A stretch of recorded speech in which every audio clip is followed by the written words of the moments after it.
Before I dive in, if you enjoy real, raw stories like this, please subscribe to my channel and share your thoughts in the comments. I really want to hear from you. It started with a slip, a small, meaningless thing that would change everything. My work badge had slipped from my pocket at the company holiday party, landing face up on the floor. I bent to grab it, and that's when I noticed her boss pick it up. I didn't think anything of it at first. We joked before, had friendly chats at meetings. But then I saw it. His eyes flicked a name on the badge. My name. And his smirk? It wasn't friendly. I froze, my heart thudding. Something in the way he glanced toward the other side of the room made my stomach twist. And that's when I saw her, my wife, standing by the dessert table, laughing at something he said. But the laugh, it wasn't the warm, familiar one I knew. It was sharp, intimate, the kind of laugh that feels like it belongs to someone else. I brushed it off at first. Maybe I was overreacting. After all, it's easy to read too much into a smile or a glance. But as the night went on, little things started piling up. She checked her phone too often, turning the screen away when I approached. She whispered into the device and quickly hid it in her clutch. When I tried to talk to her, she was distant, distracted.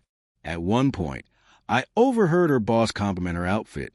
"You look amazing tonight," he said, leaning just a little too close. She laughed, touched his arm lightly, and said something I couldn't hear. But the way she looked at him, I felt a sharp pang of jealousy mixed with confusion. I asked myself, am I imagining things? Is this just nerves? The first text that shattered my doubts came a few days later. I had borrowed her phone to call a utility company. She left it on the counter, and a message preview flashed on the screen. "Had a great time with you at the party. Can't stop thinking about it." I didn't read the message fully. I didn't need to. My mind reeled. Had she? The words burned through me, and I couldn't pretend any longer.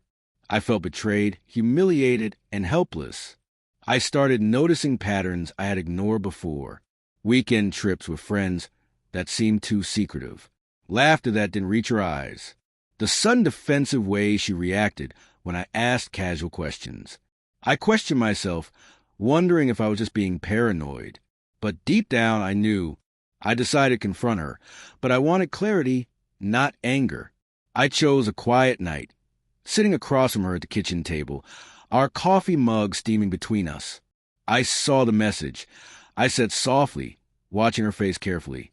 Her reaction was subtle at first, eyes widening, a small inhale, a blink, and then came the words I feared. I didn't mean for you to see that." The conversation that followed was raw and painful. She admitted to flirting with her boss, meeting him for drinks after the party, and enjoying the attention in ways I couldn't reconcile.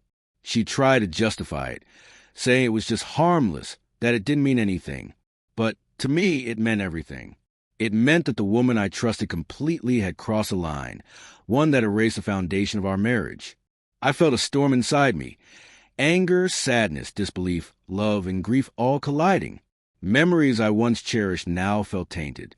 The quiet evenings, the laughter home, the whispered jokes, they all seemed like illusions. I loved her, yes, but I couldn't ignore the betrayal. I took time for myself. I walked alone in the park, ran early mornings, sat on rooftops watching the city lights, trying to sort my thoughts. And in that solitude, I realized something crucial. Staying in a marriage built on secrecy and deceit wouldn't heal me. It would hollow me out.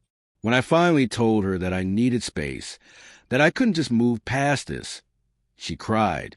She begged. She pleaded. She promised to make changes. And I listened. I wanted to forgive. I wanted to rebuild. But I also knew that forgiveness without trust is fragile. It's like building a house on sand. I chose to step back. I didn't storm out. I didn't yell. I left with quiet dignity, reclaiming a part of myself I had almost lost. Painful as it was, it reminded me of my self-worth, my ability to set boundaries, and my right to demand honesty and love. Months have passed since that night. I still feel the sting when I think of her laughter, her smirk, the way her eyes looked at him instead of me. But I also feel stronger. I rebuilt routines, reconnected with friends, and learned to trust myself again. I realize that betrayal doesn't define me. How I respond does. So if you're listening to this, remember, trust is earned, honesty is priceless, and no one deserves to feel invisible in the person they love. If someone treats you as an option rather than a priority, it's okay to walk away. Healing begins the moment you reclaim yourself. Thank you for listening. If this story hit home, subscribe for more real stories like this, and share your thoughts in the comments. I want to know what you would have done if you were in my place.